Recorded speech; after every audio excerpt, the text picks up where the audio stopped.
Hi everyone, welcome to another episode of Tech Helpline. In today's tutorial, I'm going to guide you through how to log into Verizon Wireless account on your PC. Keep watching the video till the end and don't forget to subscribe to our channel if you've not yet. Also press the notification bell so that you'll never miss another upcoming upload from us. Start off by opening up a web browser. Into the URL box at the top, type in www.verizon.com and press enter on your keyboard. You'll end up in the official web page of verizon.com, which looks like this. To log in and get access to your account, click the sign in link at the upper right hand side of the screen. Select one of the options in the sub menu. Since you are trying to log into an account, let's click on sign in to my account. You'll end up in the sign in area for your Verizon Wireless account. Go ahead and enter your user ID or your Verizon mobile number that you registered while signing up for Verizon Wireless. Once you enter the credentials correct, head over to the next field where it says password and type in your password correct as well. Make sure to enter both of your information correct. Click on the remember me box if you'd like the system to remember your credentials, but if you're using a public device or a shared computer, leave it unchecked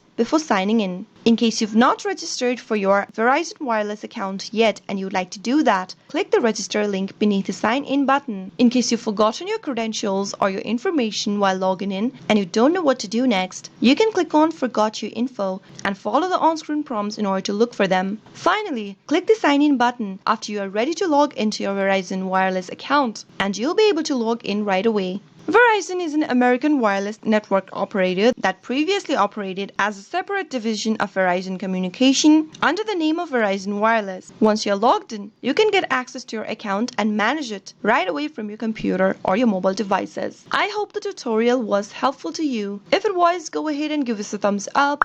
I'll soon be back with more videos like this. Thank you for watching.